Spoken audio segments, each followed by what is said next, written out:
Happy Tuesday, everyone. Welcome back. I'm Dr. Laura Jaggett, and you are listening to the How to Life podcast. And this is episode 40. Have you heard the phrase, start planning for your future? Do you have any idea what that means or how to go about doing that? Starting out life is often overwhelming enough without having to think about that, the future. It's so far away. Why worry about it now? The good news is that I don't want you to worry about it. I don't want you to be stressed in the now, worrying about the future. So I want to tell you about an easy way to save money for your future, or if you don't like that word, just have a little savings that can be set up automatically and very often through your employer. Many companies offer what is called a 401k, which is an account that you can open up through your job and put a little money away each pay period or whenever you want. It'll get invested for you, and over time, it'll grow. My guest today is Melissa Niakato, who is a financial coach, and she runs her blog called The Traveling Wallet, which is all about financial independence and retiring early. She has great information to share about the ease and the benefits of a 401k account. Don't worry, this is a very easy to follow conversation that will for sure help clear up some of the mystery about this term 401k and about growing your money through investing. Saving money through a 401k is so easy that you won't even feel it, but you'll be setting yourself up for financial comfort in the future. Come on, let's learn all about it. Hey, Melissa. Hi, how are you? And welcome to the How to Life podcast. Hi, thank you so much, Laura. I'm really excited to have you here because you have some information which I think remains a mystery to many young people, and it did for me well into my 30s. So before we go any further, just introduce yourself and tell everyone a little bit about you and what you do. All right. Well, my name's Melissa Niakato, and I do financial coaching on my blog, Traveling Wallet. And the reason I do this is because I'm actually part of the FIRE community, which is Financial Independence, Retire Early. And it's really about designing your life in a way that is going to best suit you. And for that, you need to understand money. Money is a big key factor for designing the kind of life that you want to live. I want to ask how you found the FIRE community and explain a little bit more about what that is and how someone can get in line with the concepts. So the retiring early part means that you have to accumulate enough money so that you don't have to traditionally work anymore. You're trying to get to those numbers, but a lot earlier, so that instead of retiring when you're 60 or 70, you're retiring at 40 or 45, or some people even at 30. And then you have this nest egg of money available on whatever your dream life would be. How did you get on board with this at such a young age? I think the really big point was graduating college with debt. I'm a mechanical engineer, so numbers is something that I am very familiar with. And I just ran the calculations and I was like, they give you 10 years to pay this off, but I didn't want to take 10 years because all the interest would pile up and you end up paying more than what it's worth. And so I made it a goal that I was going to pay off my loans in 5 years. And so that's really when I was thinking more aggressively about money. And I was reading different money articles trying to get a better understanding of what the best way to pay off all my debt was. And I ran into this FIRE person called Mr. Money Mustache, and he presented this vision that, okay, instead of just working to buy the next luxury item, you could work and buy your freedom.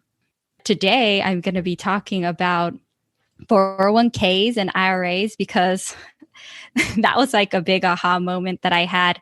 I had already learned a little bit about money before finding the FIRE community, but learning about that, there's just so much benefit that comes from implementing 401k strategy and an IRA.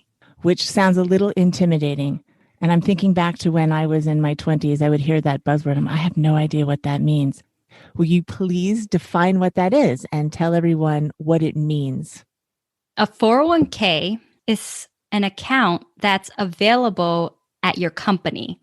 And this account is somewhere where you can set aside money that gets invested, which gives it the potential to grow. The amazing thing about the 401k is that a lot of companies offer matches. So if you decide, let's say you make $500 and you contribute 5%, that's $25 that gets put into an account. And if the company matches that 5%, that means you actually get $50 put into that account. And this is free money. It's not coming from your salary. This matching part that the company matches, they're putting in. It depends on the company. So my biggest recommendation would be to stop by your HR office and ask them about your 401k. HR office is your human resource office. Yes. Which does what? So your human resource office is usually the place where they hire you, where they give you your trainings. And so they'll be able to give you more information on whether your company offers you a 401k. And if they do, they'll be able to tell you also what their rules are. And so that's very company dependent, but a lot of companies do offer matches. And if they match, we'll say 5%, then your contribution up to 5% is going to be matched. There might be a waiting period, like maybe after you work 3 months is when you become eligible, but they'll let you know about it right away. And actually, if you're being hired, that's a great question to ask during your interview. There's even some companies who will actually automatically enroll you, and you actually have to opt out because they're trying to help young, new employees make those moves, make those savings into a retirement account that is going to help them in the future. Does this money follow you to the next job, or can you lose it? Any money that you put in out of your paycheck is your money, and it follows you. When you leave the company, you take this money with you. Now, with the match, again, that is very company specific. There are some companies that when they give you the match, it's yours, the end. However, like I said, very company specific. Some companies have what is called vesting, and that just means you have to wait a certain amount of time before the money is officially yours. It's in your account, but if you leave the job before your year is up or before 3 years passes, whatever their vesting timeframe is, you don't get to keep the match. Now, if you opt not to put your money into 401k, the company won't match you anything. You're crazy if you don't put in money because they're giving you free money. You should do it. That's exactly it. I heard my coworkers talking about, oh, they only get a 1%, 2%, 3% raise every year. Like it's so small, but they don't contribute anything into their 401k. And I used to just say to them, just open your 401k account and contribute some money, and you are going to give yourself an automatic raise, whatever that company matches. So if that company matches 5%, you gave yourself a 5% raise just by saving for your own retirement. They won't give you the money otherwise. It's not available unless you save for your own future retirement. There's no downside. What do you think are some of the reasons why someone would not choose to do this? So actually, my husband, when he just started working for this one company, they didn't offer any match. And so he didn't invest into his 401k because he just didn't think that there was a good reason to save in there because they weren't going to give him a match. And actually, that is not great thinking. After we learned more about how 401ks help you when it comes to tax time, we were like, oh man, we really missed a big opportunity there because investing in your 401k isn't just good for your future. It actually impacts you positively in your finances that year because it lowers how much you have to pay in taxes. And not only that, the sooner you invest, the more chance you give your money to grow through compound interest. And compound interest, that just means your money, it's going to start making money. So you put in $100 and let's say it makes $10.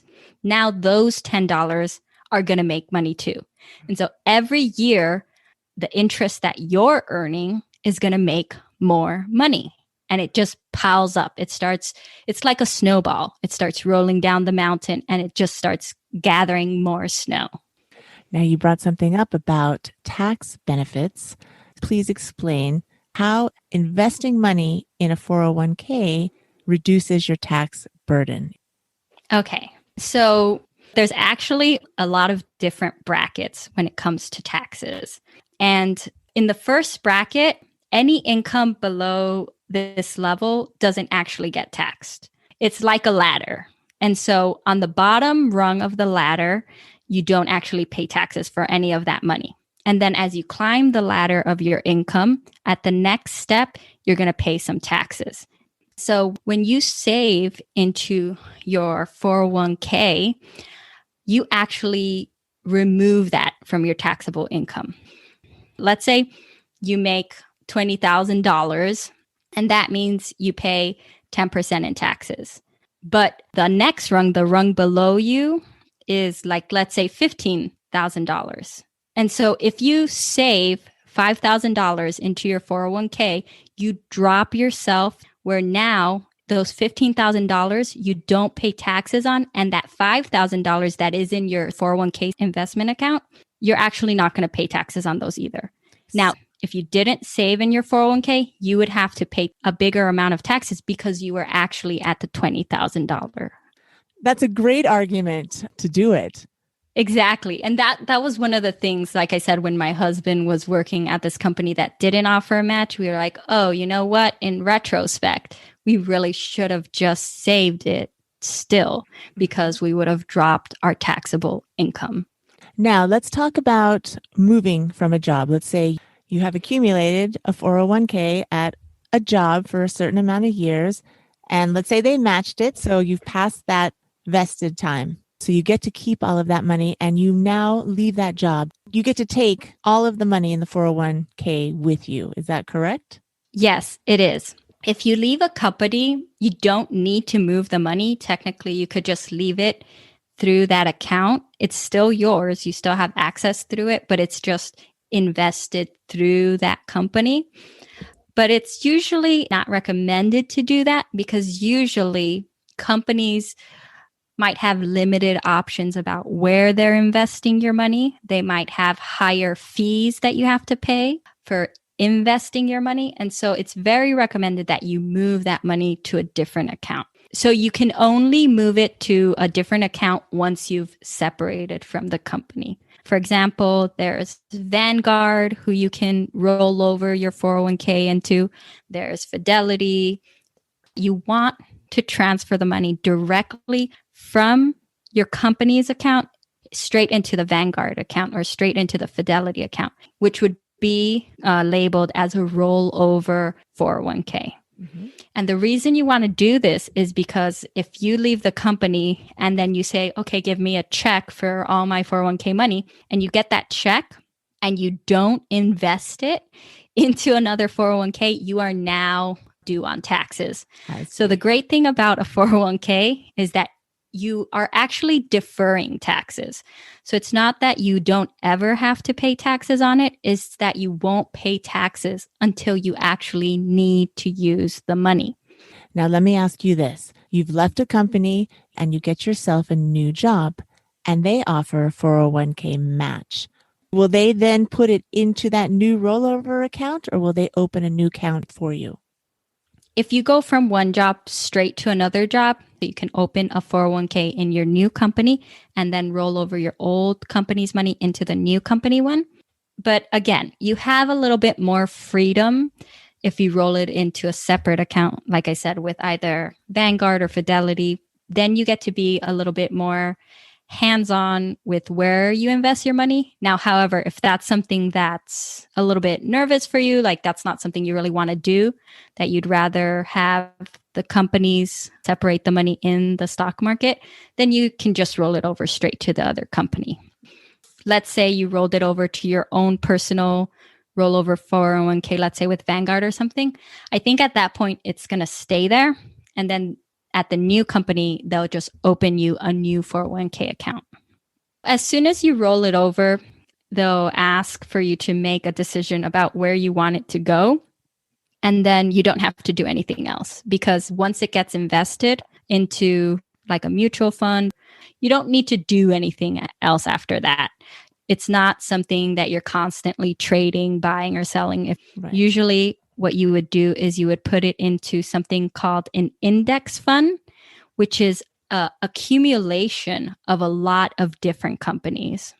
And so if you've ever heard the term, don't put all your eggs in one basket, what happens in an index fund is they'll separate the money into a lot of different companies. And so you're more protected from a big market drop because it's spread out. You have eggs in a lot of different baskets.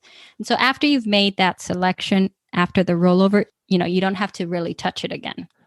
So it's okay to have two 401ks. Can it just keep going on and on? Like if you move around in another 5 years, you can just have another 401k account? Yes, there is no limit to how many 401ks you can have.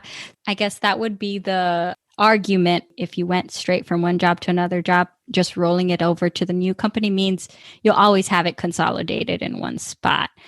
The only reason that, like I said earlier, that I would recommend you rolling it over to one of these other providers is that if someone else is managing it, usually there's a fee, and that eats away at your profit. So if you move it to one of these other places, you can look for the place with the lowest fee and put your money into that. What if you own your own business? Can your business set up a 401k plan for you as the individual, even though it is your company? Yes, you can absolutely set up a solo 401k. And the benefit about being, I guess, self-employed or a freelancer is that the limits are higher. So we haven't talked about this yet, but your 401k has a limit about how much money you can actually invest in it. And that limit also tends to change every year.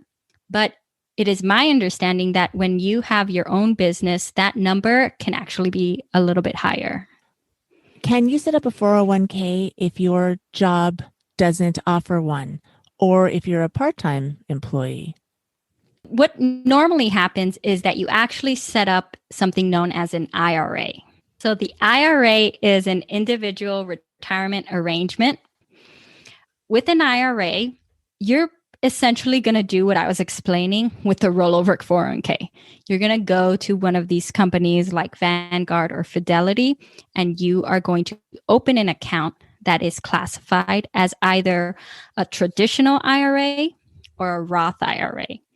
And with a traditional IRA, it really mimics the same rules as a 401k, which means it is tax deferred, which means you can deduct what you are saving into that account. This year, with the IRA limit is $6,000. So you could essentially drop your taxable income by $6,000 with the traditional IRA.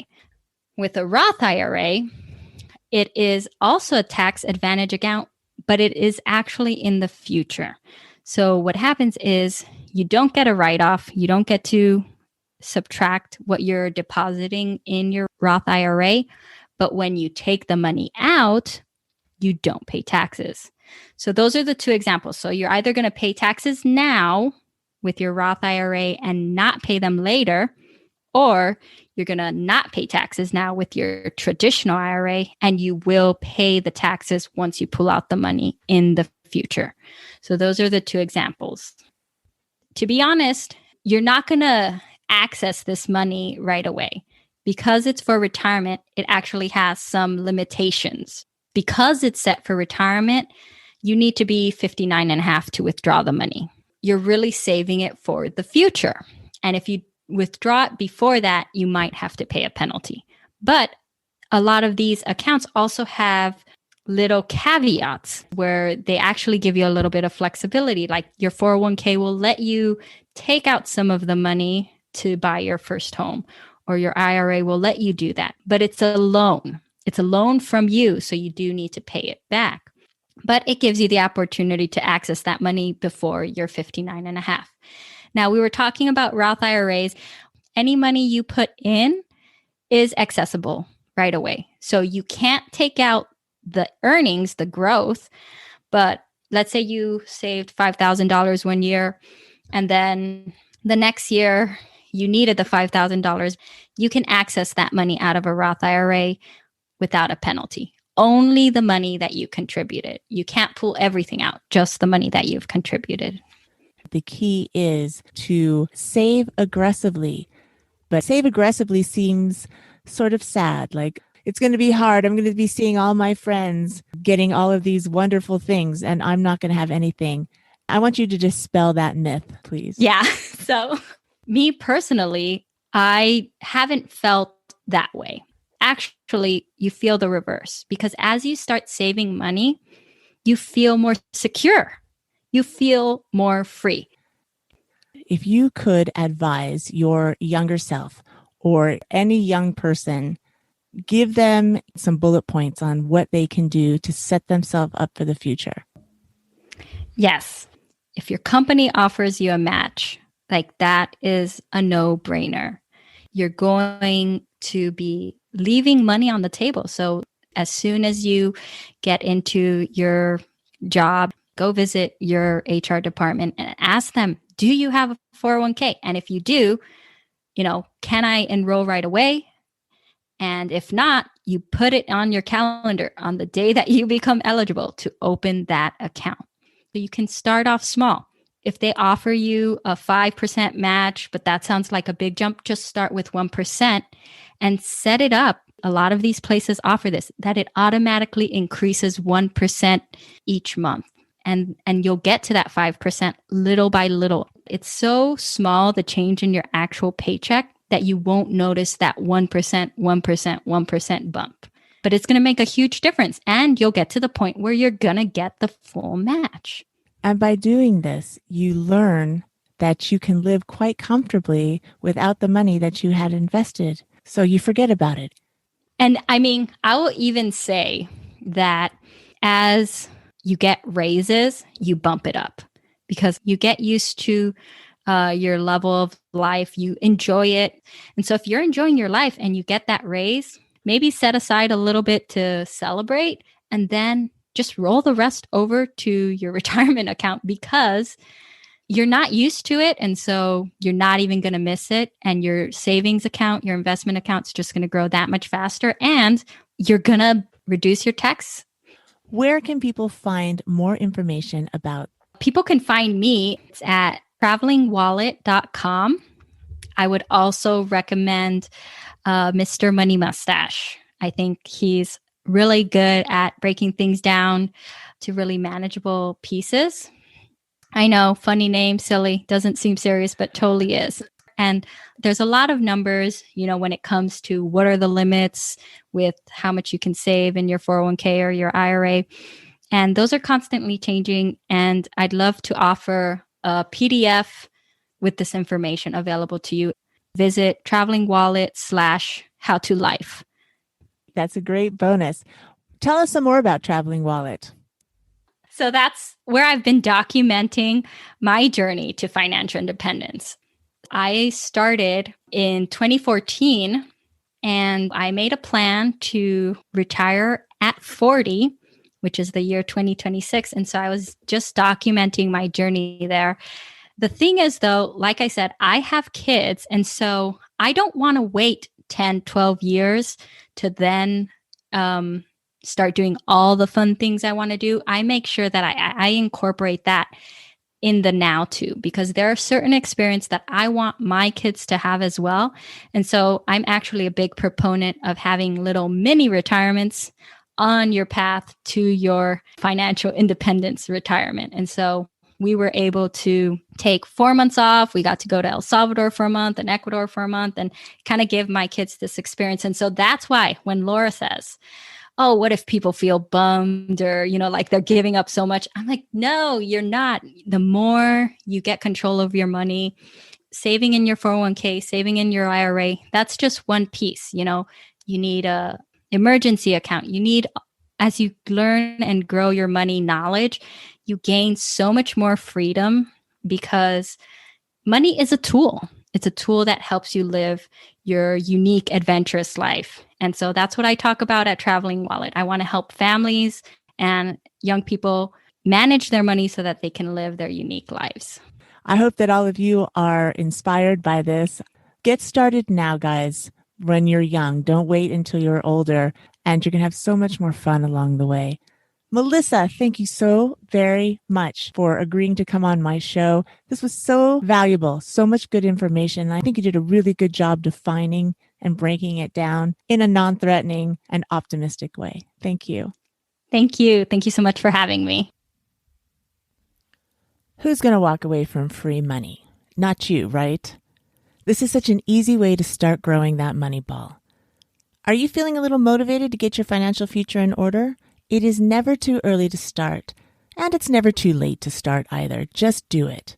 And guess what? I've done some podcasts that talk more about this topic. Do you need to get out of debt first so that you can start investing? Episode 18, How to Make a Budget and Get Out of Debt with Jason Hoshauer, will give you guidance and the impetus to get started. Would you like to hear a true story of someone who made a plan at age 20 to retire early and did that by age 43? In episode 7, Randy Levenbaum tells her story of how she did it. Randy also came back for episode 10, which is called Money Smarts, to define all of those money, banking, and investing terms that are thrown around so loosely. She explains it all so simply, so check out that episode to get familiar with the lingo and the definitions. I really appreciate the fact that you have chosen to listen to this podcast. I hope you're finding great value from it. A new episode airs every Tuesday. Please subscribe and you'll have it delivered right to you. Also, check out my YouTube channel, How to Life. There you'll find the Mominars, which are very short video tutorials on how to do basic life skills. Or you can just go directly to my website, howtolife.com, and you can find all the Mominars and podcast episodes there. Everything in one spot. That's it from me today, my friends. If you would kindly hit the 5-star rating button before you sign off, I would so appreciate that. See you next week for more answers to your How to Life questions. Enjoy the rest of your week. Take it easy and don't worry so much. It's all good. You got this.